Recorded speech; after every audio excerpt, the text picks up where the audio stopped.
Fala galera, estamos começando mais um projeto da nossa juventude, o podcast Outros 500. Já vou pedindo para que você engaje-se no canal da igreja, que você compartilhe com seus amigos e venha participar com a gente desse projeto.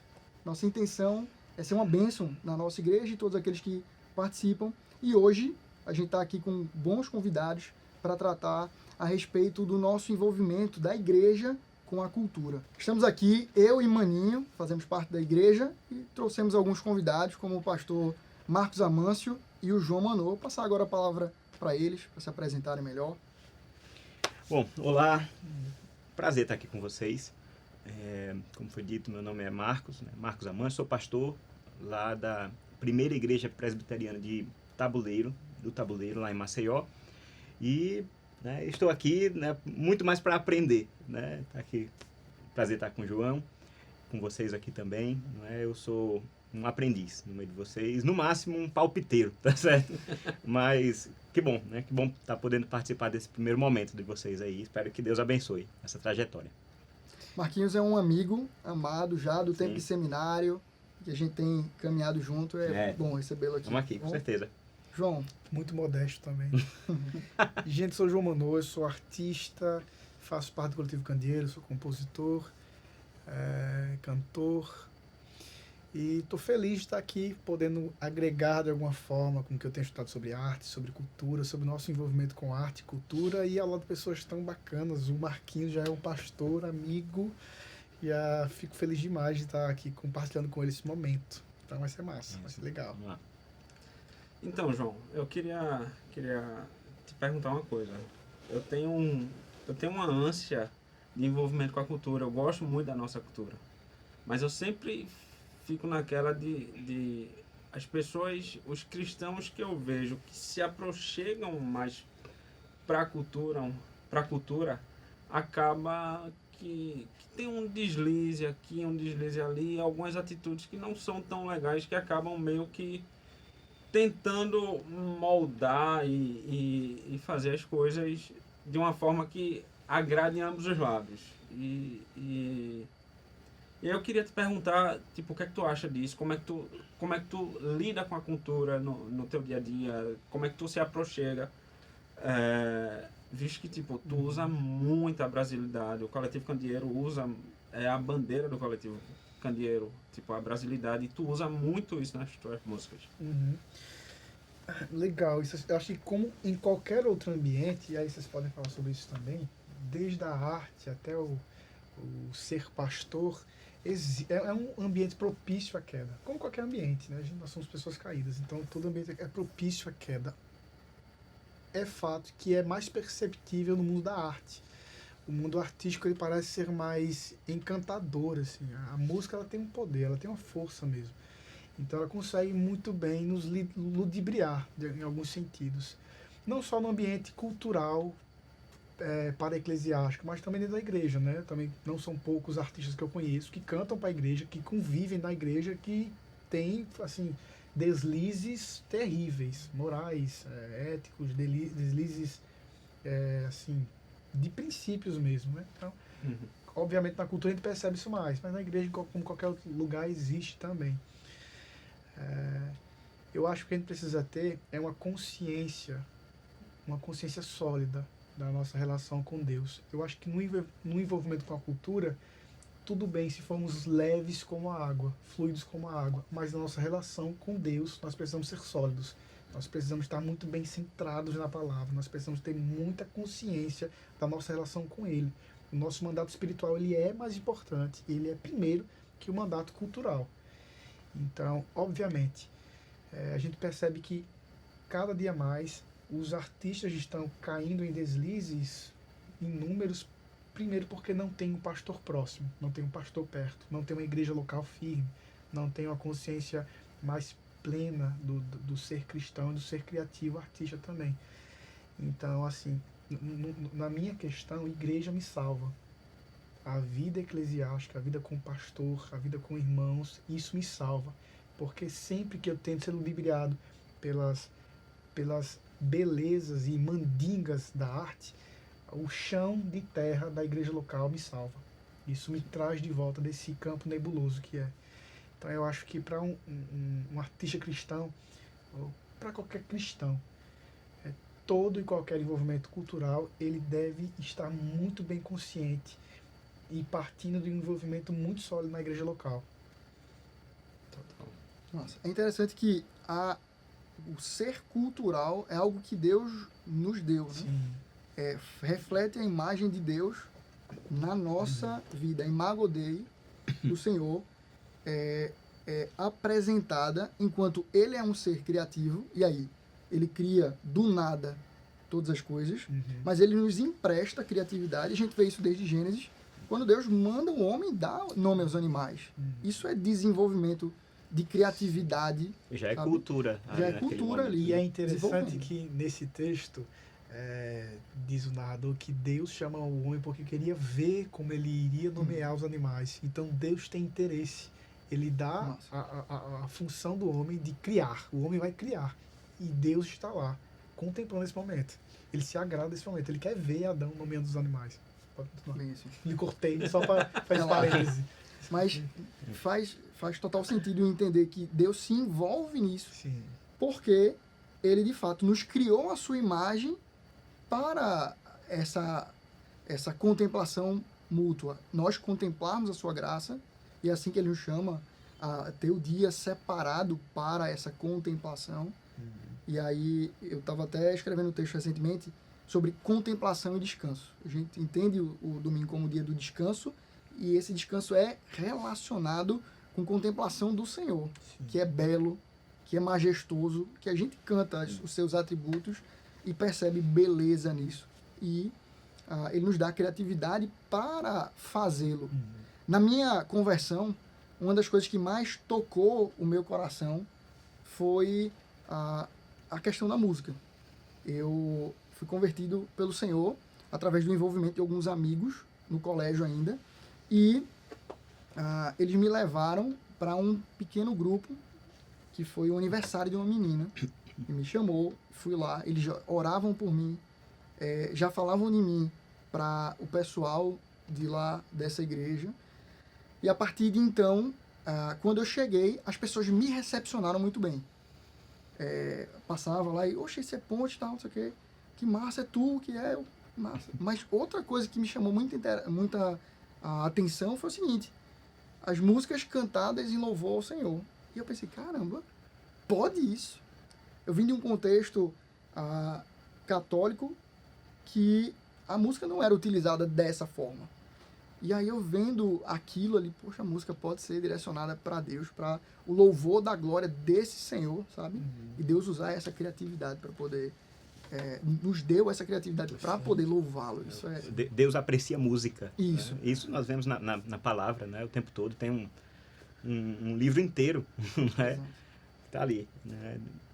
Louvores ao Senhor, né? Escritos em várias situações, demonstrando, né, de maneira muito bela, artística, né?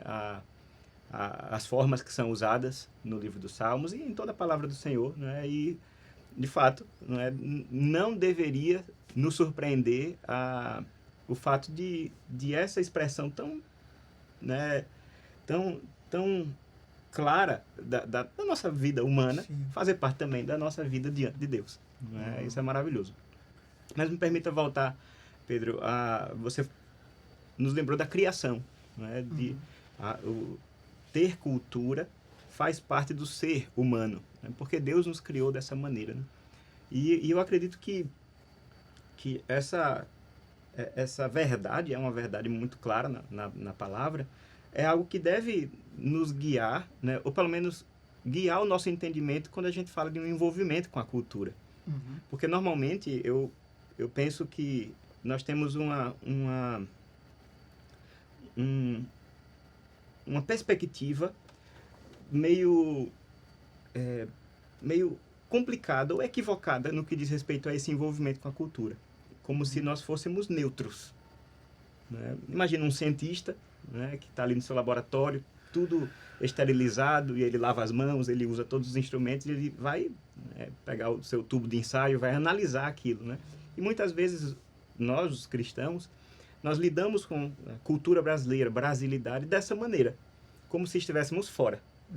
Como se a gente não tivesse envolvido né? Como se nós não fôssemos brasileiros, como se nós não tivéssemos nascido e crescido imersos nessa cultura, né? Então, eu penso que falar de envolvimento com a cultura, primeiro, nasce nessa perspectiva de criação. Deus nos criou como seres culturais. Então, se a gente está se aproximando dessa cultura, não é o que nós vamos encontrar, né, depois de sair da nossa neutralidade, né, descer do Monte Olimpo e agora a gente vai se envolver com a cultura. Não, é reconhecer aquilo que é, né, reconhecer aquilo que está ao nosso redor, os valores que nós temos, né?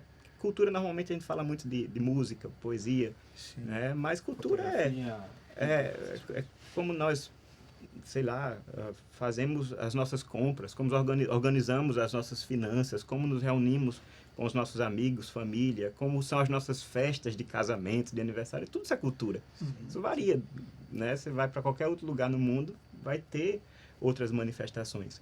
Então, acho que um passo importante é reconhecer isso, que ao se envolver com a cultura, é também saber como essa cultura já faz parte de mim, né? Como a cultura brasileira, que é o nosso caso aqui, ou até mais, né? Microcosmo, nordestina, né? Os irmãos pernambucanos. Você é pernambucano também?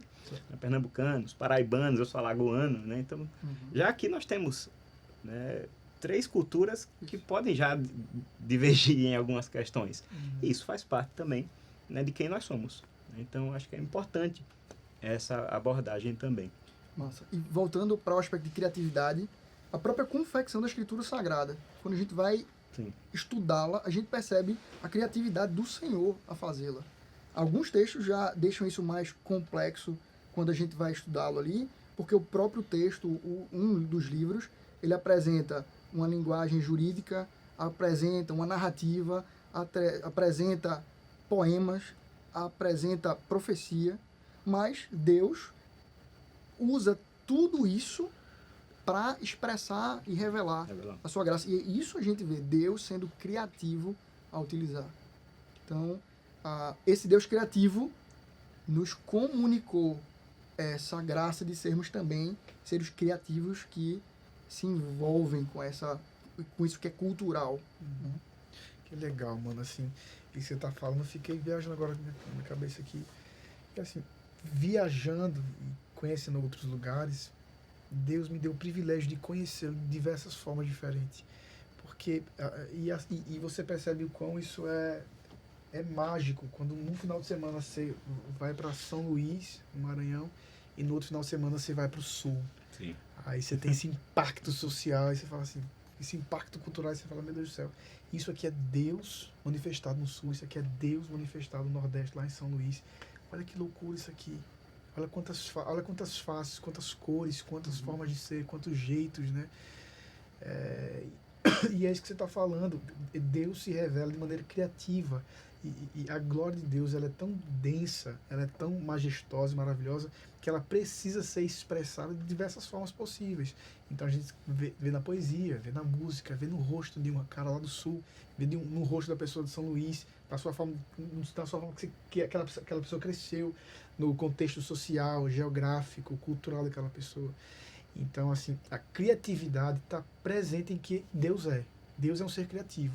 Afinal de contas, se não fosse, ele teria feito peixes de uma só forma, né? Não teria várias formas de peixes e formatos. Não teria várias frutas e alimentos. Ele daria ração, porque é muito mais funcional para a gente. Se ele fizesse ração, a gente teria café, almoço, jantar, tudo ali, uma ração. Mas não é, a gente percebe, e essa criatividade, ela não vem de uma pessoa que é simplesmente criativa, mas é fruto de uma pessoa que é pai, sabe? Quando Deus faz o mundo como ele faz, de maneira criativa, de maneira ampla, ele está fazendo o que um pai faz por um filho. Eu não quero que você apenas se alimente, porque é nutritivo. Eu quero que você coma bem, que você sinta no seu paladar o gosto do queijo, o gosto da manteiga, o gosto do pão. Eu quero que você sinta, eu quero que seu olho brilhe quando você experimentar uma lasanha, uma macarronada, sabe? É uma criatividade própria de um pai. Deus ser criativo é revelar também o seu amor, é revelar também a sua graça, a sua misericórdia. Então, isso quebra a nossa forma de pensar, porque o ser humano cultural da nossa geração, ele não é contemplativo, ele é funcional. ele não faz coisas para serem vistas, eles fazem coisas para ser utilizada. Aquilo que funciona. Né? Exatamente. A minha casa, ela tem que ser minimalista, então eu vou ter coisas apenas que me sirvam. Tudo aqui é funcional, nada é meramente ilustrativo, não pode ser. Então a gente perdeu essa coisa de olhar para a vida com contemplação e falar, por que isso aqui está aqui? Ah, porque isso me serve. Não, é porque é bonito. É porque é bonito e é por isso que está aqui, porque enfeita a minha casa, porque dá vida para o meu lar. Essas plantas dão vida para minha sala, dão vida para o meu quarto, dão vida para minha sala de estar. Não me servem em nada, mas elas deixam o ambiente mais belo. Sabe? E Deus é o Deus do belo, né? Sim. Ele que criou o belo. Não há nada, não há ninguém com poder criativo que não seja o próprio Senhor. Sim. E aí, ele cria o belo para essa contemplação. Ele nos chama para contemplação. E aí, talvez já dando uma avançada nisso, a gente percebe então que nós temos um Deus criativo que nos chama à cultura, que nos chama a essa criatividade. E o que eu queria jogar aqui na nossa roda de conversa é o porquê nós nos afastamos desse tipo de cultura. O que é que levou a gente, ou leva a gente a esse afastamento da cultura, enfeiando a cultura, né? Trazendo ela como algo ou diferente, ou estranho, avesso ao que nós teríamos, sei lá, pela nossa boa teologia, pela nossa neutralidade, como a gente falou lá mais cedo. Então, como é que a gente encara essa situação, né? Por que a gente é tão afastado dessa cultura? Excelente pergunta. Um sociólogo talvez responderia muito bem, né? Que é um problema muito social. Mas vá, parceiro. Não sei se eu sou capaz de chegar num ponto final em relação a isso. Na verdade, eu colocaria até mais questionamentos. Eu acho que a gente vai levantando as Exato. bolas Acho que pra gente... nem é o intuito aqui, né? Tipo, Sim, a gente chegar exato, num ponto final. E bater o martelo. Tipo, Mas eu penso assim que isso é algo que acontece, e falo do nosso ponto de vista, né? Não dá para falar, obviamente, do mundo todo, mas do nosso ponto de vista, existe aquela tendência do nosso coração de sempre julgar aquilo que é externo como algo que, de certa forma, é mais valioso. Basta ver, né, a questão do mercado fonográfico, o quão mais são valorizadas, né, canções que vêm de fora, né, normalmente as canções que nós cantamos em nossas igrejas, né, são compostas, né, principalmente nos Estados Unidos, né, ou na Europa, né, e aí agora, né, o eixo mudou, né, e assim, eu particularmente não tenho problema com, né, pegarmos, né, nos valermos de toda essa pluralidade que o mundo tem, né? Se essa é a canção que edifica lá nos Estados Unidos, podemos cantar aqui na Alemanha, na Genebra de Calvino, né? Que maravilha, né? Isso faz parte de todo esse acervo que o povo de Deus, né, dispõe, e isso é maravilhoso.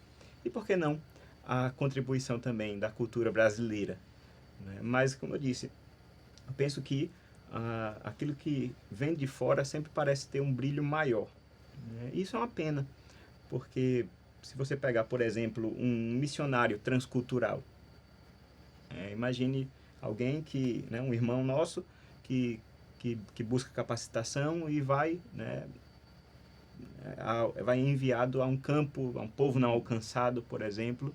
Ele vai lutar com todas as suas forças para estar imerso na cultura daquele povo. Vai aprender língua, vai aprender manifestações culturais, vai querer entender como são as festas, as músicas daquele povo, porque ele quer parecer, né? E aí é muito comum a gente ver a figura do missionário, né? Que ele está vestido com as roupas, ele fala a língua e a gente diz, olha que maravilha, né? Ele de fato entender o papel da cultura, o valor de você se identificar com o objetivo tão glorioso de poder comunicar o Evangelho.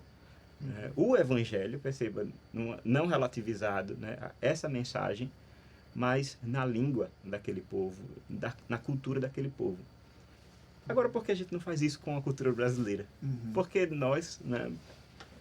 E aí é claro que acaba sendo injusto falar de maneira muito abrangente assim, né? Longe de mim falar da igreja brasileira, mas percebendo no nosso coração, né? No nosso cantinho. Por que nós não temos também esse ímpeto, né? De eu quero falar a língua do brasileiro. Eu quero entender, no mínimo entender, né? Como é que o povo lá fora fala, como ele compreende, como ele se comunica, para que a gente possa criar pontes, criar acessos, portas abertas para o evangelho. Né? Então, eu penso assim que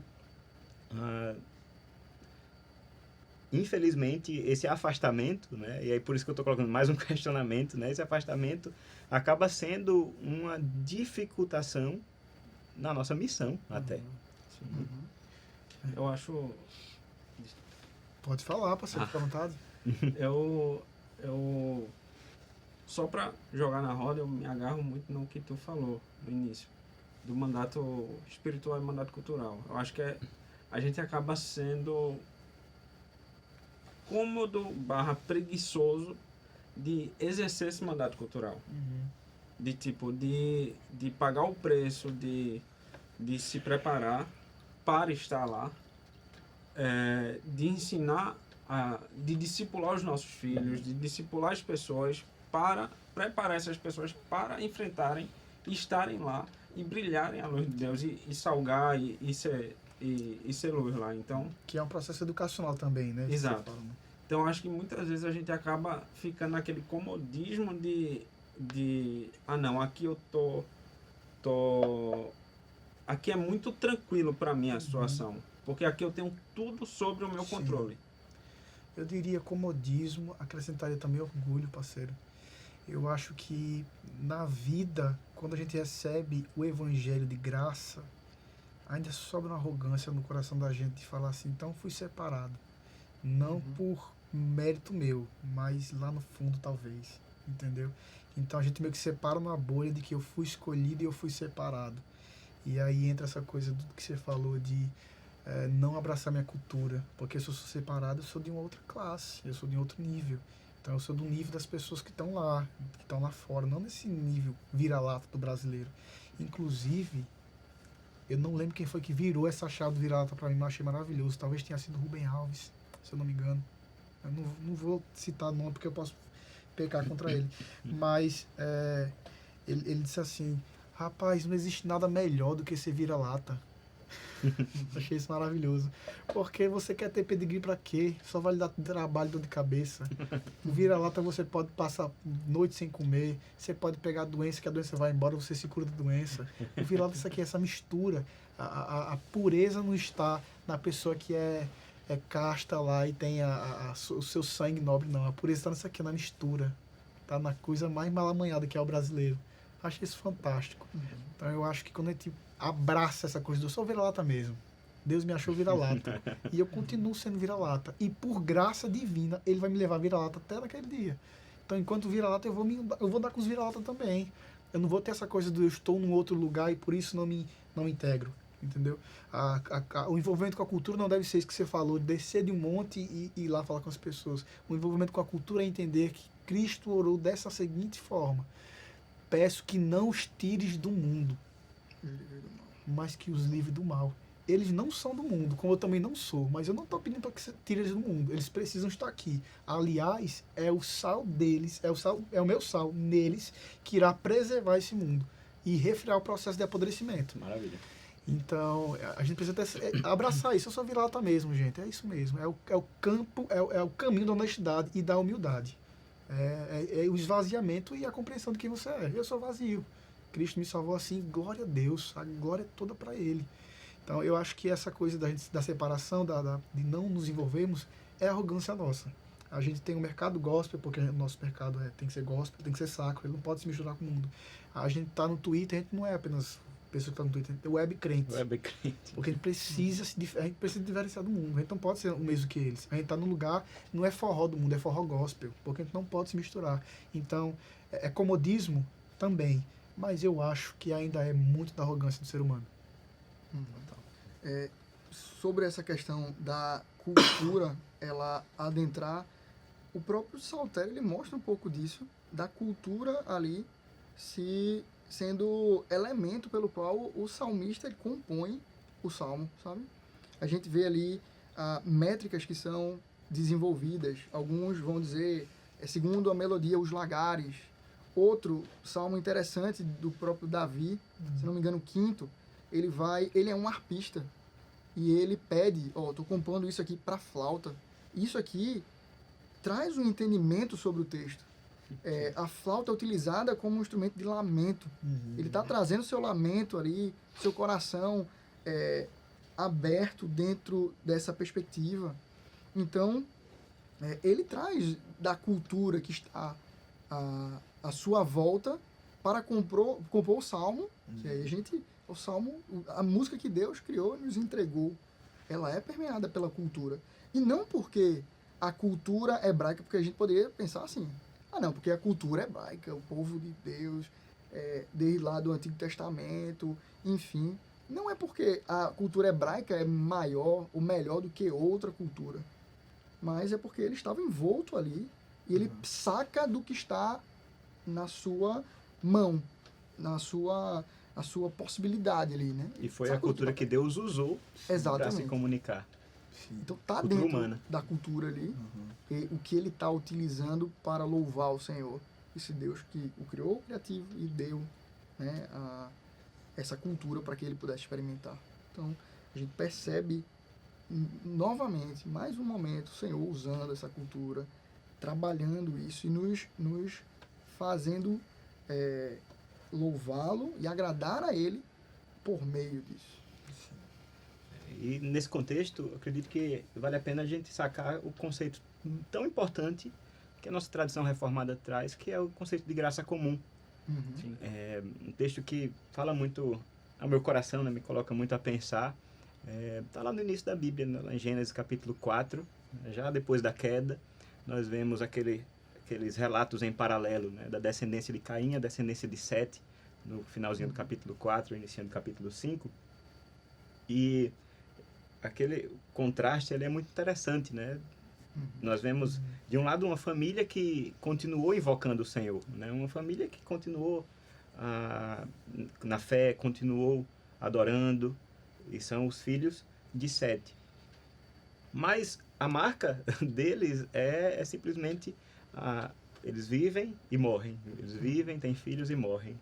Já o relato dos descendentes de Caim, ele é cheio de detalhes, né? Cheio de um tipo de desenvolvimento cultural, tecnológico, né? Nós vemos ali o pai dos que criam gado, o pai dos que habitam em tendas, o criador dos instrumentos cortantes, e também o criador dos instrumentos, né? De flautas e harpas. Isso tudo na família do mal, né? Isso é muito interessante. Tá vendo, tem uma cultura que tá lá do mal.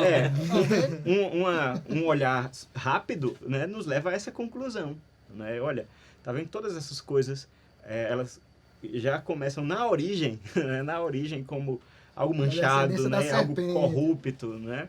E por isso precisamos estar com os descendentes de Sete, não com os descendentes de Caim, né? Mas a leitura reformada sobre isso não, na verdade isso é manifestação da graça de Deus que também abençoa, não com a salvação, não com vida eterna, mas abençoa com bondade de Deus, com bênçãos, também até os filhos de Caim. E aí, então, esse conceito de graça comum é um conceito que deve também estar no nosso entendimento, quando a gente olha para a cultura, né? Porque graça comum, né? Porque a graça comum é verdadeira, a gente pode ter o nosso coração sensibilizado, né? Para reconhecer esses momentos de verdade, reconhecer lampejos da glória de Deus nas coisas que estão fora desse muro, né? Do muro da igreja. Agora, né? E aí já fazendo o meu próprio contraponto, né? A graça comum não descreve o quadro todo, né? Se fosse só isso, então venha cá a cultura que eu quero, né? Eu quero estar totalmente, né? Engolir o pacote todo, mas não e essa também não é a postura que o cristão deve adotar, porque existe a graça comum, mas também existe a depravação total, né? Essa outra doutrina reformada que também é importante e deve estar no nosso entendimento. E ela também aparece nesse texto, em Gênesis capítulo 4, quando a gente vê ali na figura de Lameque, não é? Aquele personagem que é destacado ali, e aí ele é dito que ele tinha 2 esposas, e ele junta as suas 2 esposas e diz, olha, esposas de Lameque, né? Ouvi, né? Venham para cá que eu vou declamar para vocês uma poesia. Certamente acompanhado pelo se eu não me engano, Tubal-Caim, né? O inventor da flauta, né? Então, Tubal-Caim tocando ali, Lameque proclamando a sua poesia. Mas era uma poesia que louvava a violência. Eu matei um homem porque ele pisou, né? Porque ele me feriu. Né? E se de Caim, né? Caim será vingado 7 vezes, Lameque será vingado 70 vezes 7 vezes. Né? Então, veja, a primeira poesia da Bíblia, que foi dita por Adão, né? Foi proclamada para exaltar uma obra do Senhor, a criação da mulher, né? Romântico, né? Adão ali exaltando a bênção que ele recebeu de Deus. A segunda foi exaltando o pecado, né? A segunda foi exaltando o crime, a violência, né? Eu matei com orgulho, né? E nada novo, né? Porque o que é que a gente vê hoje também, né?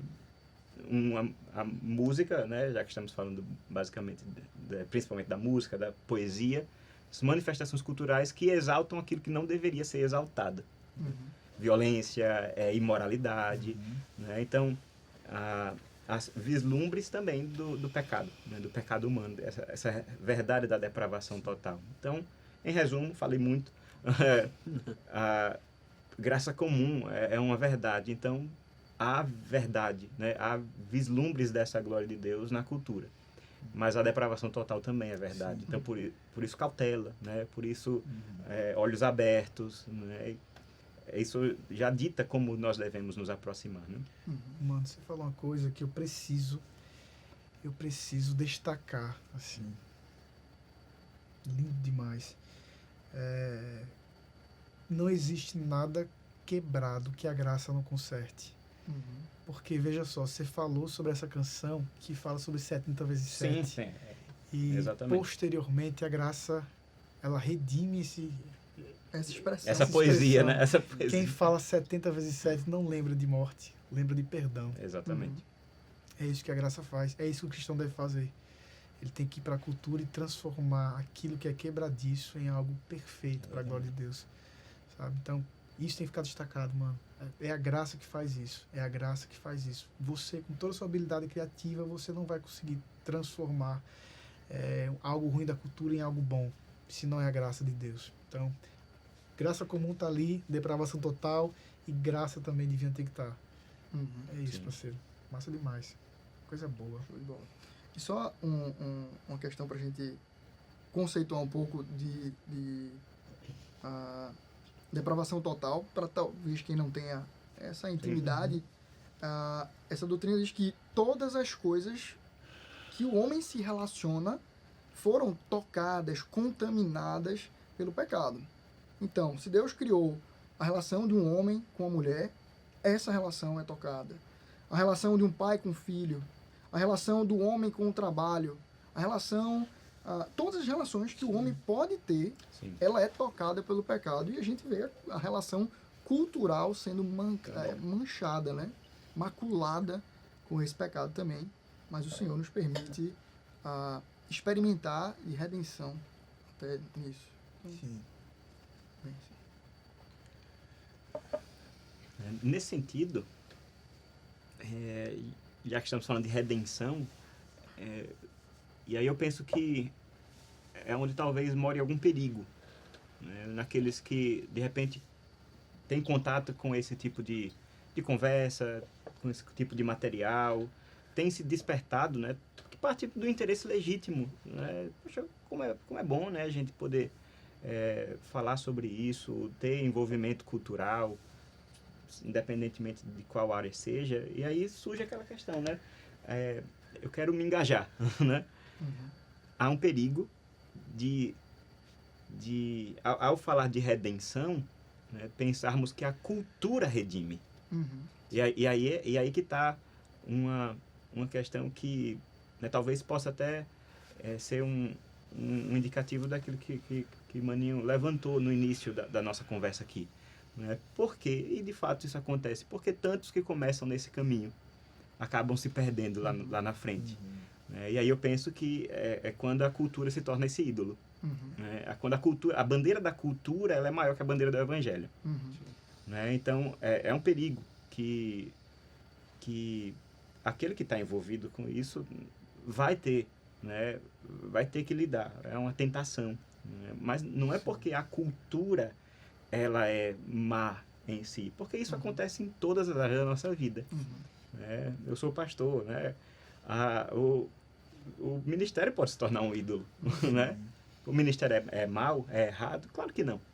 Né? Mas o problema, a gente rastreia o problema até a origem, é o coração humano, que pode ter esses relacionamentos, né, com todas as áreas da sua vida, cultura envolvida, maculado pelo pecado. Então, acho que o perigo é esse mesmo, né? Ao se engajar tanto com a cultura, se esquece que a bandeira maior, a causa maior, é o evangelho. É isso que a gente conversou, é isso que eu falei antes também, né? Assim, nem todo o seu talento do mundo não vai redimir as coisas ao seu redor. É a graça que o faz. É a graça que faz. É a graça que transforma. É a graça que reconfigura. É a graça que renova. É a graça que faz novo. Eu estava lendo esses dias aquela conversa de Jesus com Pedro e a alerta de possível heresia agora, tá, gente? Então fica ligado aí. Fica ligado pra cortar. Fica ligado. Não corta não. Coloca isso no ar. Mas quando... Que bota um... coloca uma tarja preta assim do começo ao fim. Se você quiser pular a heresia, você vai para 1 minuto, né? Coloca isso aí na legenda do vídeo. Mas quando Jesus está conversando com Pedro, e ele faz aquela pergunta 3 vezes, se Pedro ama ele, né? Eu fiquei por que ele perguntou 3 vezes? Isso... E toda vez que alguém respondia essa pergunta, não me era satisfatório. Aí talvez eu tenha chegado numa heresia que quase me satisfaça. Mas Pedro negou Jesus 3 vezes. E aí eu fiquei viajando nisso. 3, não pode ser coincidência. Não pode ser coincidência. Aí Essa heresia eu vou contigo. Eu acho que é minha também. Mas imagine Pedro dias depois de ter traído seu melhor amigo. Pergunta que horas são, a pessoa fala 3 horas. Ele fala 3. Ficou marcado. Que dia é hoje? Dia 3. Ele, 3. Quantas pessoas vão estar na festa? 3. Sempre que alguém falasse 3, ele ia lembrar, eu traí Jesus. E aí eu volto para essa conversa. E Cristo pergunta para ele 3 vezes. E aí quando alguém fala 3 agora, eu falo, eu traí Jesus. Mas ele me deu 3 chances para dizer de novo, eu amo. Ele pode não ter entendido na hora. Pode ter sido frustrante perguntar tantas vezes e falar assim, Senhor, tu sabes que eu te amo. Mas depois eu falei, rapaz, 3 horas da tarde, 3 vezes eu traí ele. 3 vezes. Ele me permitiu dizer face a face, eu o amo. E é interessante perceber que o próprio texto bota na atenção essa 3ª vez como algo que fere o coração Machuca, de sim. Pedro. Sim, machuca. Né? A 3ª O vez. final ali de João ele vai mostrar isso. Que aquilo ali fere o coração dele. E o Senhor redime ele naquilo que ele... Né? É belo isso. Deixa essa heresia que é boa. Pode deixar. Compositor eu esperava mais de você. Eu pensava no herege melhor. É porque eu gosto de fazer a coisa pra criar atenção e a É, galera fica presa, exato, entendeu? É o clickbait, já tem o corte aí. João Manu falando heresia. Exatamente, corta aí, heresia de João Manu sobre Pedro. Mas é isso, o poeta não faria isso. o cara envolvido com a cultura não faria isso, o cordelista não faria isso. É a graça que faz, mano. Foi a graça que mudou a história de Pedro. Foi a graça que mudou o número 3 na vida de Pedro, sabe?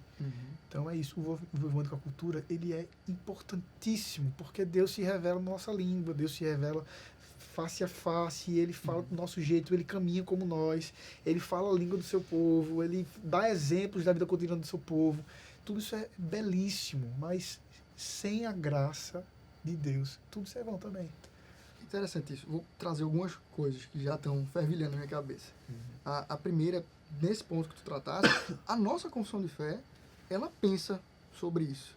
A ponto de que, no seu primeiro capítulo, quando está falando sobre a Escritura Sagrada, ela vai dizer o seguinte, que o que é inspirado por Deus é aquilo que está no hebraico e no grego, no original, porém, entendendo a importância daquilo ali estar dentro da casa de cada um, faz-se necessário traduzir para a linguagem local, para que a pessoa possa ter entendimento, possa ter acesso àquela escritura. Quando ele está começando o capítulo primeiro, na primeira sessão, ele vai dizer da beleza, de como é que Deus se revela, e aí Deus vai nos mostrando, o texto vai nos mostrando que Deus, ele, para nos livrar do nosso coração pecaminoso, da influência de Satanás, desse mundo perverso, resolveu escrevê-la toda. E ele vai continuar dizendo, por isso é importante, é necessário a Escritura. Sim. Deus resolveu falar conosco. E ele resolve falar na nossa cultura, no português. Sim. Sabe? Eu consigo abrir a Bíblia e lê-la na minha linguagem. Eu não preciso ir direto aos originais. É bom que vá. E a própria confissão, ela trata sobre isso. É interessante. Ela vai ser O juiz, que vai nos né? balizar. É. Mas é importante que a gente tenha em mãos na nossa cultura, de certa forma. Sim. E aí, voltando um pouco para o que Marquinhos tratou, sobre essa questão de a cultura redimir, o quanto disso não está próximo a gente. Porque talvez a gente pense, cultura não, mas educação. Educação redime. Sim. Talvez esse seja o maior ídolo, né? Exatamente. E olhar, talvez, isso já foi campanha de governo. Sim. Pátria educadora, observando essa ideia de que é por meio dessa educação que a gente vai fazer o mundo girar melhor, ser melhor, quando Ou trabalho, né? Exatamente. Quando não é essa proposta de redenção que o Senhor nos deixou, nos legou. Sim. É o seu evangelho, é viver a sua graça. Cristo vai dizer algo para os seus discípulos, os pobres vocês sempre terão convosco. Quando ele está dizendo, valorize a minha presença no meio de vocês. Então, a educação não é a proposta de redenção que Deus nos deixou, nem a cultura, mas ele mesmo. Mas ele envolvido, aí sim, eu vou mudar o jeito com que eu me relaciono com a educação, cultura. Trazendo para a cultura, para a educação, a reforma tem como um marco importante esse aspecto da cultura. As pessoas eram ensinadas a ler e a escrever para poderem ler e escrever na sua Bíblia, né? Ler a sua Bíblia, escrever e Estudar, trabalhar. se debruçar, né? Exatamente, estudar a Escritura. E a gente vê como marco da reforma protestante uma igreja, uma escola e um hospital. Observando que é algo além de quatro paredes que a gente vai e resolve ali a nossa questão com Deus. Sim. E sai para viver uma coisa que está dissociada de igreja, de viver a Cristo. Então Deus nos chama para estar dentro da cultura e não estar fora da cultura. Não é à toa que ele nos fez brasileiros, e aí recifense, que eu tenho muito orgulho, nordestino aqui, cada um de nós, mas não é à toa que Deus nos fez nascer onde nascemos, na família onde nascemos, e também imerso a essa cultura que ele nos permitiu viver, que ela é trabalhada pela época, ela é moldada, né? Traz influência, época, estilo, enfim, várias coisas mexem na nossa cultura e Deus nos colocou dentro essa Isso. perspectiva cultural. A gente precisa identificar isso também, né? Identificar que ele está revelando sua graça na cultura por meio de pessoas que não são cristãs necessariamente, pessoas ímpias mesmo, mas que ele está se revelando. Ele mostra sua face em rostos que a gente não esperava ver. Uhum. Tem uma música do Lenine que eu morro de inveja dele, porque eu deveria ter escrito essa música. Eu queria fazer uma música sobre Tomé. Eu li uma vez um livro acho que do John MacArthur, que fala sobre 12 homens extraordinariamente comuns. Não sei se já leram esse Sim. livro. Nunca li, mas... Aí tem uma hora que ele fala sobre Tomé. Cara, e aí eu me identifiquei demais com Tomé, porque Tomé, ele não é o sem fé, segundo a ótica do Sim. John MacArthur. Ele é o pessimista. Uhum. Porque sempre que Tomé aparece, ele tá assim, alguém estão discutindo sobre descer para Jerusalém. Aí todo mundo sabe que o pessoal vai pegar Jesus e vai matar ali. Aí Tomé fala assim: então vamos, Senhor, vamos, a gente vai morrer também. Então é essa pessoa que já espera o pior. Então é a pessoa que era o único dos discípulos que não estava ali, né? Ele estava mais excluído. A milenista já, né? Né? É. Então quando tava todo mundo ali, Tomé não tava no rolê. Tomé foi sentir a dor dele sozinho, excluído. Sim, sim. Então, John MacArthur ele faz uma leitura assim nas entrelinhas de que demonstra que Tomé era um cara pessimista, melancólico, ele sentia demais as coisas e esperava sempre o pior. E eu fiquei, rapaz, eu preciso redimir Tomé, eu preciso compor uma música que diga pro mundo sobre essa perspectiva de Tomé aqui, que ele não é o sem fé. E aí, foram anos, tentando pensar numa música que chegasse no nível dessa nova ótica de Tomé. Ok. E aí um dia eu fui escutar um disco do Lenine antigo, chamado Olho de Peixe. E aí uma música chamada O Último Homem. Quando eu comecei a ouvir, eu falei, não acredito que escreveram sobre Tomé. Eu acho que nem Lenine sabe, eu acho que nem ele quis fazer isso, mas ele escreveu sobre Tomé. A música diz assim, deixa eu ver se eu consigo pesquisar aqui rapidamente. É linda, linda. Ela diz tudo que eu queria dizer sobre Tomé. E é loucura. O Último O Último Homem. Homem. Lenine, cadê? Cadê, gente? Eu escrevi tudo errado por causa das pressas. Cadê? O Último Homem, Lenine. Cadê? O Último Homem. É o Último Pôr do Sol, perdão. O Último Pôr do Sol. Vixe, que música linda. Diz assim: a onda ainda quebra na praia. Espumas se misturam com o vento. No dia em que você foi embora, eu fiquei sentindo saudades do que não foi, lembrando até do que eu não vivi, pensando em nós dois. No dia em que você... Aí repete. Próxima estrofe. Eu lembro a concha em seu ouvido, trazendo o barulho do mar na areia.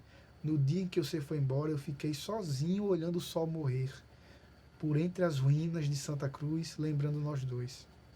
Os edifícios abandonados, as estradas sem ninguém, óleo queimado, as vigas na areia, a lua nascendo por entre os fios dos teus cabelos, por entre os dedos da minha mão, passaram certezas e dúvidas, pois no dia em que você foi embora, eu fiquei sozinho no mundo, sem ter ninguém.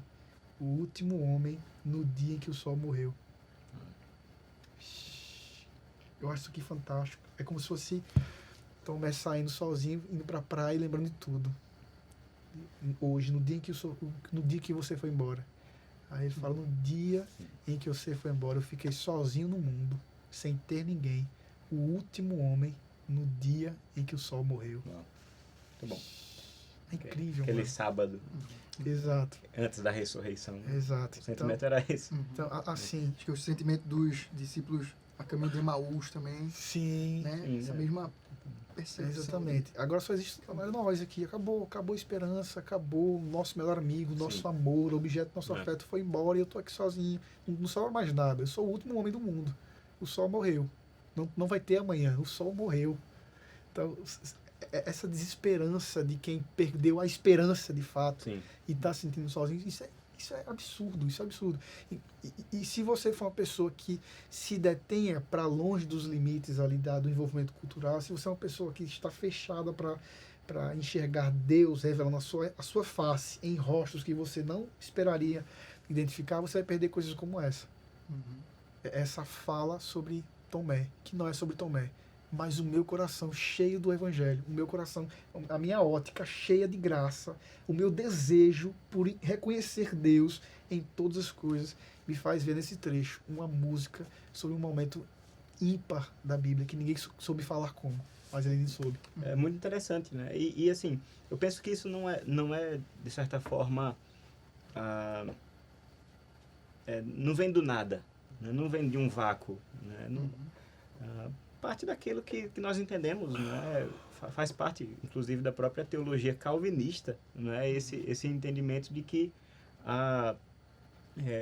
todo mundo tem esse anseio por Deus. Sim. Todo mundo tem esse anseio, algo que precisa ser preenchido e que nós sabemos só pode ser preenchido pelo Senhor, né, pela verdade, pelo Evangelho, que vem do nosso Deus. Agora, por causa do pecado, vamos buscar em outras questões, né? Mas o anseio está lá, né? O anseio está lá. Sobre a questão que foi falado né, desse papel redentor da cultura, né? Realmente eu acho que é importante nesse ímpeto do jovem. Eu fico imaginando muito, né? O adolescente, o jovem que, assim, poxa, olha o que o João Manô está fazendo, né? É possível, né? Então eu quero fazer e tudo mais. Isso é maravilhoso, é algo que, né? Que se Deus deu esse talento, Deus deu essa capacidade, vá em frente, né? Converse com o João depois, né? Se vale a pena ou não. mas é importante quebrar, eu penso que é importante quebrar desde o início essa perspectiva de que a minha música vai trazer, sabe, a transformação que a igreja brasileira está precisando. A minha música vai trazer, minha forma de ser artista vai trazer de repente essa redenção da cultura, né? Então eu penso que é muito delicado essa linguagem, né? essa linguagem de redimir as coisas. Eu prefiro um outro paradigma. Eu prefiro um paradigma de que Deus nos chamou para sermos fiéis, fiéis a Ele. Eu posso estar no meu trabalho, eu posso estar no meu fazer arte, eu sou fiel ao Senhor, né? Não é a cultura que está sendo redimida, mas eu fui redimido. E aquilo que eu faço é diferente. Aquilo que eu faço está tocado por essa redenção. Então, é importante ter essa expectativa, mas, não vou dizer baixa, mas no lugar correto. Nós fazemos o que fazemos, seja música, poesia, esporte, descanso, lazer, trabalho. Fazemos o que fazemos para a glória do nosso Deus. Para o benefício dos outros, sim, para a edificação dos outros, em amor ao próximo, sim, mas acima de tudo, para a glória do nosso Deus. E isso é infidelidade.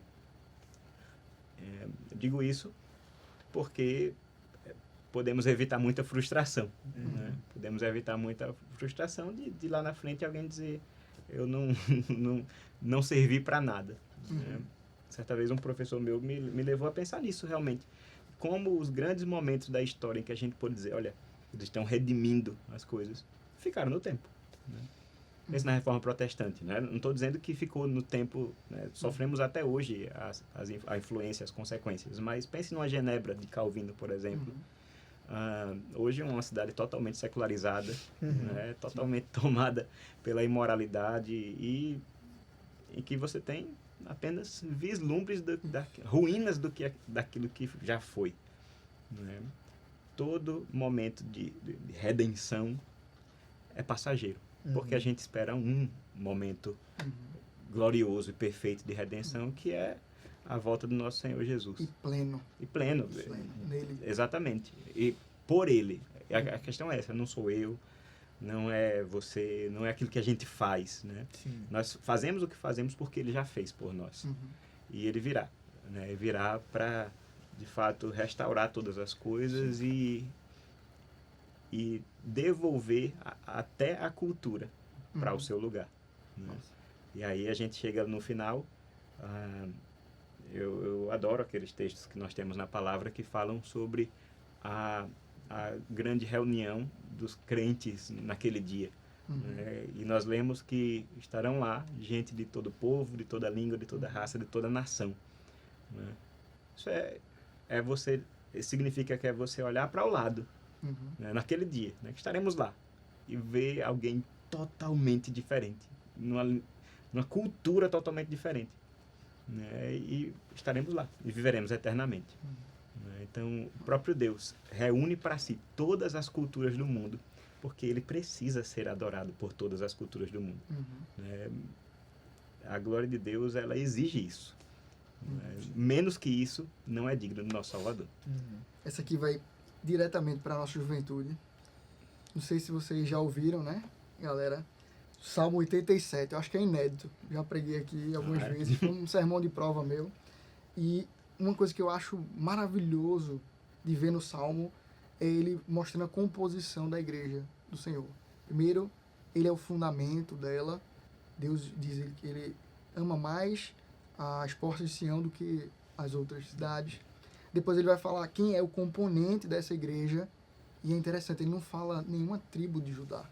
O que ele levanta ali são inimigos do povo de Deus, narrados ao longo do saltério da história bíblica. Diremos que os de Sião nasceram nela, enfim.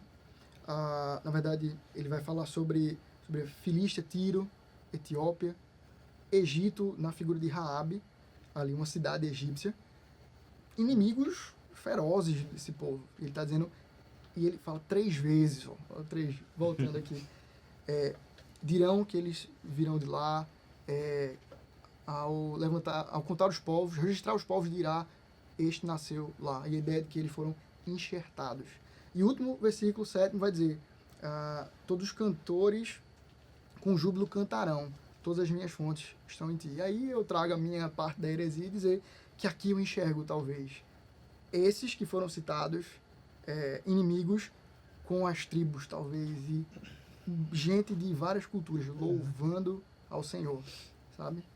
Outra heresia que eu penso é que talvez cada povo possa escolher uma música, né, para cantar, e talvez a gente vá selecionar algumas músicas aí dentro desse louvor para adorar em brasileiro, português, a nossa cultura ao Senhor, nesse grande coro que o Senhor nos colocou para compor, né? Maravilha. E voltando sobre a fidelidade, massa, Marquinhos, essa questão, porque quando o Senhor fala sobre nós, ele diz, o que se requer dos meus dispenseiros, que sejam encontrados fiéis. Esse encontrados fiéis mexe muito com a minha cabeça. Não é naquela perspectiva de tipo, ele está fechando o olho aqui, quando ele abre, será que está todo mundo no mesmo lugar? Está todo mundo correto? Aí a pessoa fecha o olho, a gente faz o que quer, mas quando ele abre, a gente, sabe, tá ok. Não é nessa perspectiva. Corandel, vivemos diante dos olhares de Deus eternamente. Nós vivemos diante de um Deus que está conosco ali, onde ele não é enganado por nenhuma atuação nossa, enfim, ele nos chama para sermos fiéis enquanto estamos diante dos seus olhos, eternamente fixados. Isso não é para nos trazer um temor de Deus, Deus punitivo que virá, não. O Deus de graça olha por nós em todos os momentos e nos acompanha enquanto nós buscamos ser fiel a Ele. Ele promete, eu serei com vocês, né? Eu serei fiel a vocês, e Ele pede essa fidelidade, né, a gente de volta. Só pontuando mais uma coisa, para eu querer avançar mais um ponto na nossa conversa, a gente vê muitas vezes esse isolamento, e durante um período histórico na história da nossa igreja, tivemos um período marcado por monastérios que tiveram sua influência positiva, de certa forma, no ambiente. Mas aquilo ali não qualifica essa atuação de sair do meio como essa é a vontade suprema do Senhor para a sua igreja. Sair do meio, ir para os monastérios, ficar nas montanhas, enquanto o povo está vivendo a barbárie ali. Não, é ser sal e luz. E aí, apesar disso, o Senhor promoveu, como dono da história da redenção, promove redenção e opera a bênção, apesar disso, e não por conta dessa separação. E aí, diante disso, eu queria puxar a gente para talvez uma última perspectiva, antes de, como bom presbiteriano, aplicarmos, buscarmos coisas que nos ajudem a viver isso na prática. Mas eu queria conversar um pouquinho com vocês como é que foi, ou como é que é, a experiência particular de cada um aqui em relação à cultura. Se existe algum atrito? Como é que houve essa maturação ou esse envolvimento com a cultura na expressão, na vida de vocês? E aí, João? Dá, parceiro. Bom, do meu ponto de vista, eu sempre fui alguém muito envolvido com a apreciação cultural, né? E aí eu penso que isso é o lugar da maior parte daqueles que nos ouvem, né? Que estão conosco aqui. De não estarem tão engajados na produção, né? Nem todo mundo é um João Manô, né? Que tem, né? Que foram encaminhados para para essa vocação, né? Normalmente nós nos relacionamos com a cultura do ponto de vista da apreciação, da passividade. Eu não gosto muito de falar passividade porque nós fazemos cultura também o tempo todo, né? É porque Mas- a cultura que fala é mais Sim. tipo arte. Sim, a Eu parte acho da questão da artística, com certeza. Nesse sentido, né? Nesse sentido, tenho, é claro, gosto de música, gosto de tocar, né? Tento compor, mas assim, não faço isso do meu meio de vida, né? Meu modo de vida. Então, do ponto de vista da apreciação cultural, eu sempre fui alguém muito aberto a filmes, séries, livros, música, na cultura pop de maneira geral, né? Eu tenho muito interesse em muitas áreas. E assim, saber que existe um lugar para a glória de Deus também nessa apreciação, seja no deleite, no divertimento, no descanso, no entretenimento. Deus também nos criou com essas áreas e a gente deve fazer isso diante dele. E acabei encontrando também, no meio de tudo isso, uma excelente ferramenta de poder compreender um pouco mais o meio no qual nós estamos inseridos, né? Eu posso assistir um filme que, como pastor, um membro da minha igreja também assistiu. E a gente pode conversar sobre, de repente, questões que foram levantadas por ele, ou a polêmica do momento, né, que surgiu no Twitter, no Instagram, e aí a gente compreender que nós estamos inseridos neste mundo e que ter contato, né, ter conhecimento dessas coisas nos capacitam aquilo que a gente falou no início, na nossa missão de comunicar o Evangelho, respondendo às perguntas que estão sendo feitas, trazendo a resposta do Evangelho, né? Trazendo a resposta da verdade da palavra de Deus. Então, a cultura, do meu ponto de vista como pastor, ela serve também, né, como uma grande ferramenta dessa exegese, né, cultural. Somos exegetas da Bíblia, né, e devemos ter esse compromisso, mas também devemos estar com os olhos abertos para esse mundo, para trazer essa aplicação. Então é isso. Essa é a minha perspectiva, né? Nossa. Maninho, como é que é pra ti, que é envolvido nesse mundo da arte, né? E o mundo da produção, como é que foi pra ti isso? Como é que surgem o envolvimento com a arte, dilemas, enfim? Conta um pouquinho pra gente. Me pegou de surpresa. Só pra deixar ele... Vou deixar. Então, eu buscando compreender mais como eu poderia me envolver com a cultura e com a arte em si, na verdade, com a produção artística. Não sou nem de longe um João Manô, mas... De onda, parceiro. Oxe, tá doido. Mas brincando ali com fotografia e tal. E aí conversando com algumas pessoas mais velhas também, trazendo lá pro início da nossa conversa a questão da pergunta que eu trouxe para João e a resposta que ele trouxe de que, velho, para você conseguir, para eu conseguir lidar com a produção artística de uma maneira saudável, eu tenho que estar inserido na igreja. Eu tenho que buscar conselho de pastores. Tipo, ter ao meu redor Uhum. pessoas que estão ali a todo momento me protegendo Uhum. e me aconselhando. Maninho, vai por aqui. De certa forma, te ancorem aqui, né? Exato, Na escritura. exato. Para estar sempre puxando. Uhum. Então, acho que assim, quando eu comecei a colocar isso em prática, eu comecei a deixar de até ver esses anseios de fulaninho pegou, começou a se envolver e Aham. acabou se desviando aqui e tal. Então, eu resgato a primeira resposta de João, saca? Uhum. Eu acho que é nesse caminho que Massa. eu tenho buscado Show de caminhar. bola. João, diz aí um pouquinho. Tu que... Então, Vamos eu lá. vou falar em dois aspectos, né? A cultura, a produção cultural, música, arte e a produção cultural do entendimento da cultura mesmo de um povo. Então, qual é o meu envolvimento com a cultura? Assim, eu cresci no interior, maninho. Cresci assim, numa cidade bem pequena chamada Jacaraú. Então, assim, eu venho da família também humilde, simples. Então, eu não cresci ouvindo Tolkien, eu não cresci ouvindo C.S. Lewis. Então, mas o que eu cresci vendo e ouvindo era a cultura da minha cidade. Então, eu conhecia o repentista da minha cidade, Geraldo Mouzinho, Uhum. que era conhecido na América Latina inteira. Uhum. Não era famoso, mas era conhecido na América Latina inteira. E ele fazia repente, né, com o pandeiro. Eu cresci ouvindo ele cantando.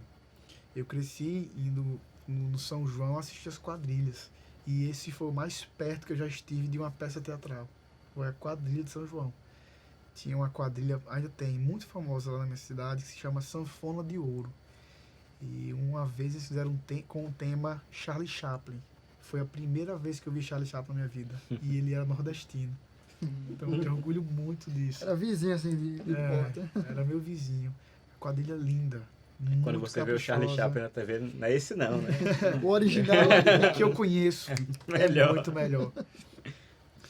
Eu cresci vendo isso. Eu não fui para teatro. Eu não tive essa cultura elitizada. Era minha cultura pobre, vira-lata, brasileira, São João. Era ver o pessoal dançando, era ver a alegria do povo dançando quadrilha, que até hoje eu vou assistir, eu fico maluco. Porque é bonito demais, é bonito demais. Então esse foi o meu envolvimento com a cultura na infância. Eu cresci vendo isso.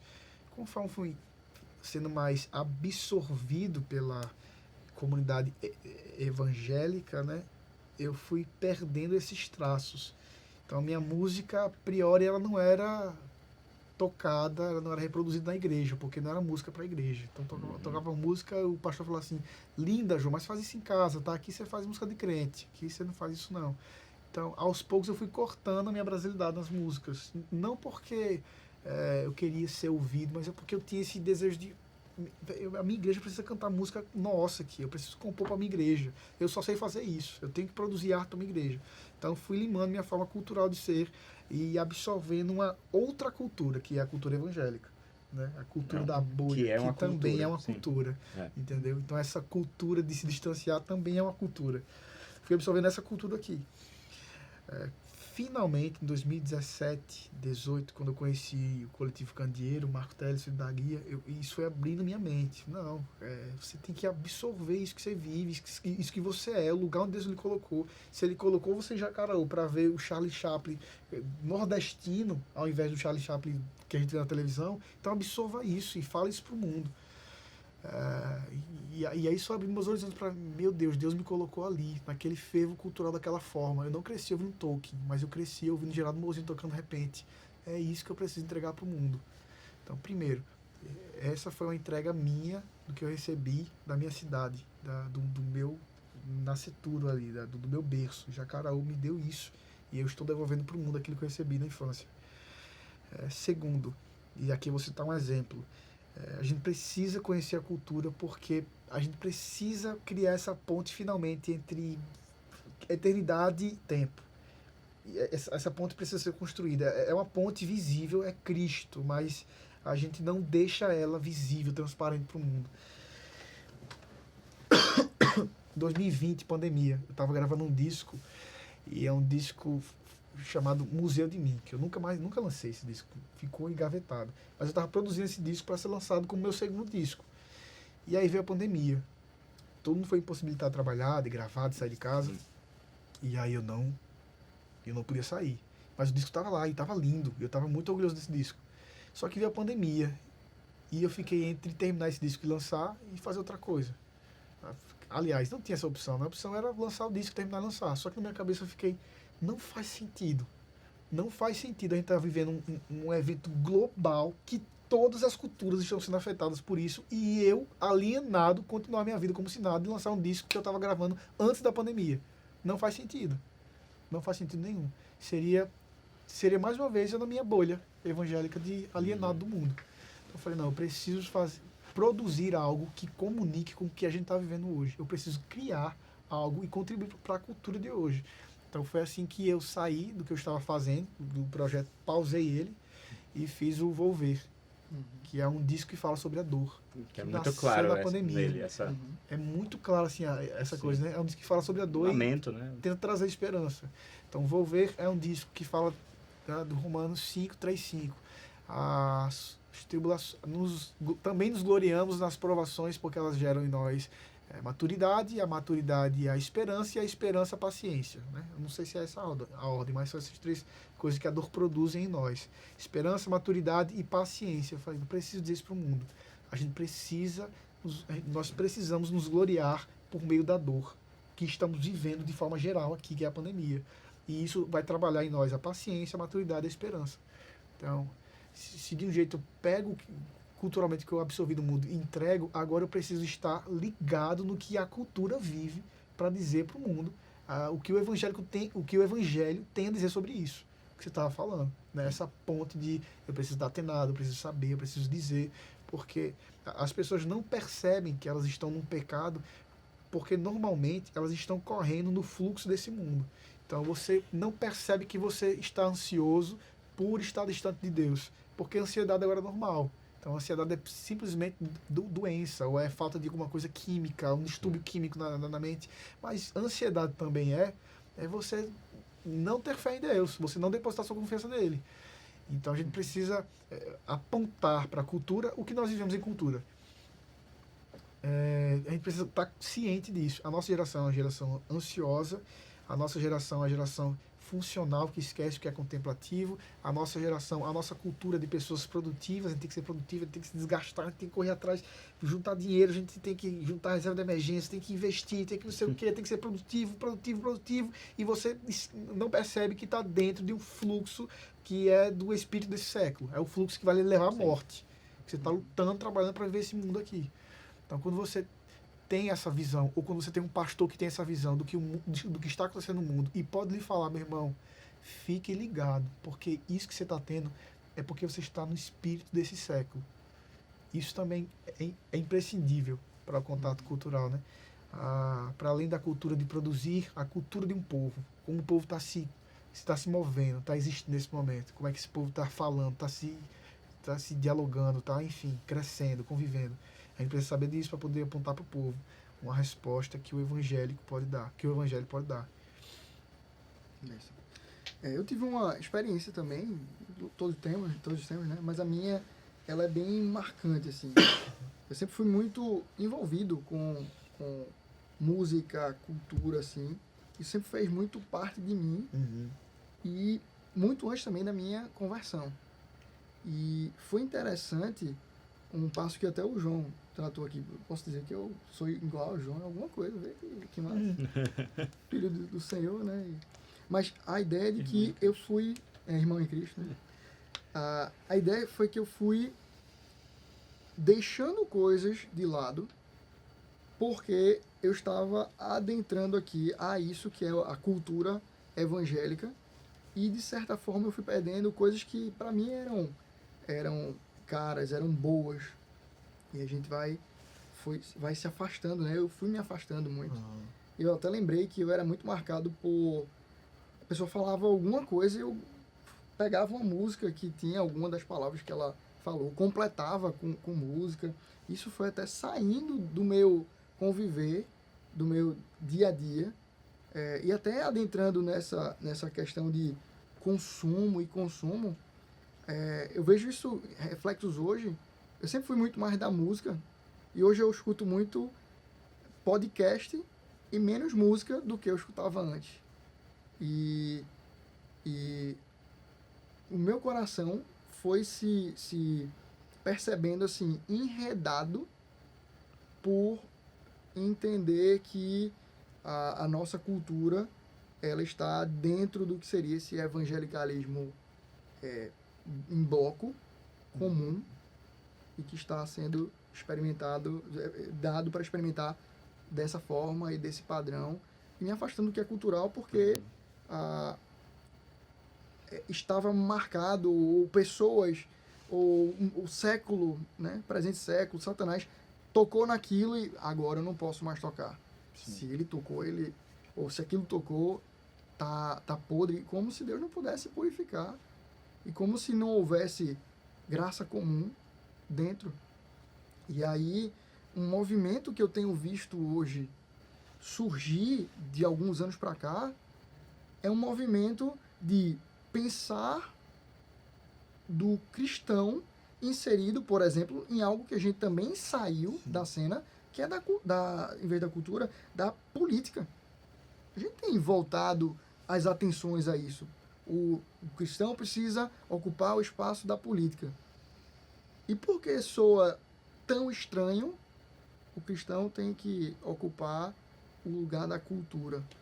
Ou por que soa estranho eu gostar tanto quanto João Alexandre, eu gostar de uma banda, Los Hermanos da vida, como eu gosto, 5 a Seco da vida, porque não fazem parte de uma redoma Sim. que está ali dentro do Evangelho, né?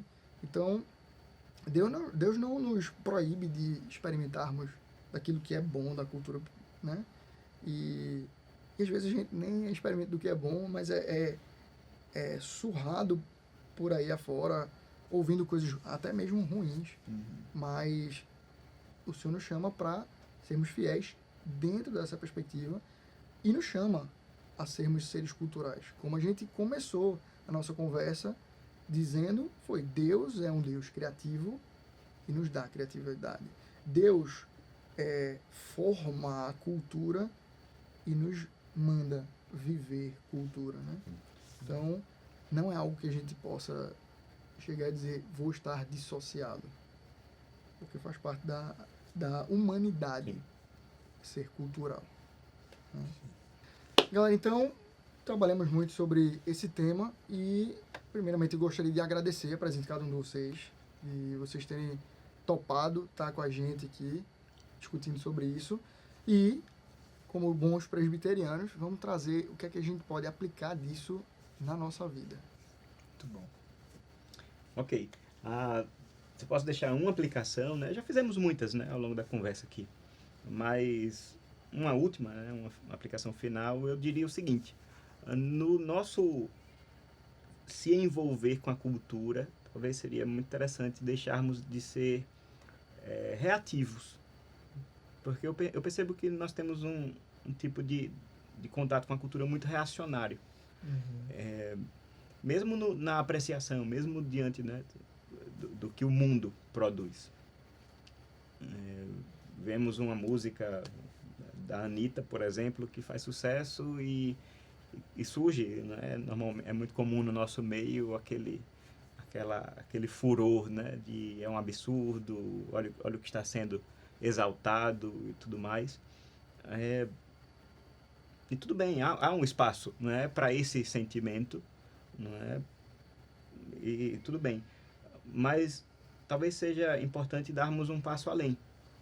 Os iluminados, né, pela própria luz do Evangelho, por tudo isso que a gente falou aqui, pelo aspecto criacional, o aspecto do pecado, essa falta, né, ou um anseio que Deus tem no coração de todas as pessoas, é nos questionarmos por que uma música como essa faz mais sucesso do que uma outra que fala de uma boa beleza, né? E aí né? Porque o que é que as pessoas estão buscando ao ouvir essa música, ao assistir esse filme, ao viralizar esse meme, né? O que é que está sendo buscado? Então, penso que esse olhar, ele faz com que nós que conhecemos a verdade possamos olhar para essas coisas com um olhar de graça, de misericórdia. E mesmo, né, não concordando, obviamente, mas podermos ser capacitados a responder, né, a responder e apresentar qual é a alternativa, né, qual é a solução para esse anseio. Então é isso, é menos reatividade, mas de fato mais a fidelidade ao Senhor no nosso agir com a cultura. Muito bom. A minha palestra foi gravada? Foi, mas vai... Foi? Então corta a minha palestra e coloca aqui a minha aplicação. Gente, só para aplicar para vocês aqui, que eu acho que a gente deve pensar numa espiritualidade plena, né? Calvino diz que toda religião que precisa de qualquer outra coisa que não, senão Cristo, como ponte entre o coração e Deus, é uma religião inferior. Então, seja qual for o outro artifício, seja qual for a outra grande massa, o ídolo, isso deve cair por terra, seja cultura, seja música, seja arte, seja o que for. Não tem espaço, ela não tem espaço no trono que é de Cristo, e ela também não deve se equiparar a ele. Então, esse é um ponto. Eu queria aplicar um outro ponto também que pode ser benéfico para quem está nos ouvindo agora, quem está nos assistindo. O C.S. Lewis diz que a nossa obediência a Deus deve ser semelhante à sua onipresença. Então, Deus não é como um corpo que ele habita aqui, mas apenas se esse corpo não estiver nesse lugar. Ou ele habita aqui no lugar desse copo e assim ele afasta móveis e coisas para que ele possa habitar. Não existe um botão de liga e desliga para onde Deus vai estar. Ele é onipresente, ele está em todo lugar o tempo inteiro. Então o C.S. Lewis ele diz para que a gente busque ter essa obediência, não de liga e desliga, uma decisão que eu vou tomar ou não. É uma obediência plena, é uma espiritualidade plena, é uma sujeição plena a Deus. Então não importa o ambiente, se é artístico, como você falou no começo, se é no ambiente do gabinete pastoral ou no presbitério, que também é muito complicado às vezes, né? Eu sei que é. Às vezes. Depende do presbitério, você tem dor de cabeça. Então, todo ambiente, não importa qual seja, ele é um ambiente propício para o pecado, é um ambiente propício para a arrogância, para a soberba, para a idolatria.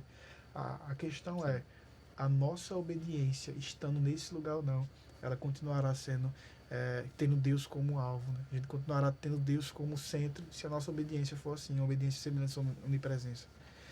Então, eu acho que é isso. Na cultura ou não, a gente tem que sujeitar a nossa vida a Cristo. Amém. Pô, eu fico feliz pra caramba de estar participando dessa conversa. Acho que não tenho nem cacife pra dar aqui, mas vamos lá. Uma aplicação que eu queria trazer é que eu acho que é importante a gente ver Deus em tudo. Ver Deus na cultura, ver Deus... trazer um pouco da graça comum de Deus. E aí a gente, conhecimento, a gente vê que Deus, ele redime tudo aquilo que a gente conversou, mas que para isso acontecer a gente também precisa preencher esses espaços. A gente precisa sair da nossa zona de conforto, deixar o egoísmo, de ficar no nosso canto de proteção e ocupar esses espaços. Tu trouxe o ponto da política, que o cristão está começando a se envolver mais, mas tem todas as áreas da sociedade a gente precisa preencher, porque a gente só vai ver uma sociedade transformada de fato pela graça de Deus. Eu penso que a gente pode trazer para a gente a ideia de a gente deve se ancorar na Escritura e estar bem firme a nossa âncora na Escritura, mas se relacionar, sim, com a cultura. Eu tenho pensado já em algo que a gente tem feito. Desse ano para cá, a Maninho tem me desafiado a escrever um pouco sobre os Salmos, na perspectiva dos Salmos a mostrarem ali consolo e tal. E eu tenho escrito, a partir de então, algo. E, de certa forma, isso é um envolvimento cultural com a nossa língua, enfim. A gente comunica algo, por exemplo, no Instagram da igreja, para corações, para pessoas que estão ali envolvidas. E isso não é um convite simplesmente a faça isso naquilo que a gente colocaria na categoria sacra, santa, sabe? Ah, você faz isso aí, então todo mundo tem que fazer um Instagram de cristianismo, né? E falar isso. Não, mas envolver-se. Nós podemos ouvir músicas, nós podemos nos cercar disso, como o Marquinhos trouxe na ideia dele, de que é bom para os pastores se envolverem com a cultura para poder comunicar melhor aos sentimentos que estão lá. E muitas vezes a cultura nos mostra, na verdade, muitas vezes não, a cultura denuncia corações, Sim. denuncia tendências que, ancorado então nas escrituras, a gente vai poder, experimentando de estar exposto a elas, né? Até mesmo julgar se é bom ou não, julgar o envolvimento, até onde dá para ir, até onde não dá, e assim não deixarmos de nos envolvermos naquilo que o Senhor nos chamou, sermos seres culturais, para que a gente se feche numa bolha de um evangelicalismo que não se mistura. Voltar para aquela perspectiva de monastério, de uma separação que não se identifica com sal da terra e luz do mundo. Luz dissipando as trevas e o sal cortando ali ou retardando a putrefação desse ambiente. Então, o Senhor nos chamou para nos envolver e, ancorado na Escritura, podemos fazer isso. Sim. Show de bola. Queria agradecer a presença de vocês aqui. Foi uma conversa bem massa. Acho que a gente trouxe pontos bem legais, tanto para mim. Eu acho que o palpiteiro era mais eu do que tu. Foi bom demais. Mas tanto para quem está ouvindo também, queria dizer a vocês que esse é um projeto novo da juventude, então se vocês puderem, na verdade, compartilhem com seus amigos. Se inscreve no Se canal, inscreva no canal da igreja. ativa o sininho, isso deixa aí. o like, comenta aqui a Sempre quis parte falar que você isso, mais né? gostou aqui embaixo, tá? E envia para seus amigos. Mas é isso. Valeu, gente, e até a próxima. Isso.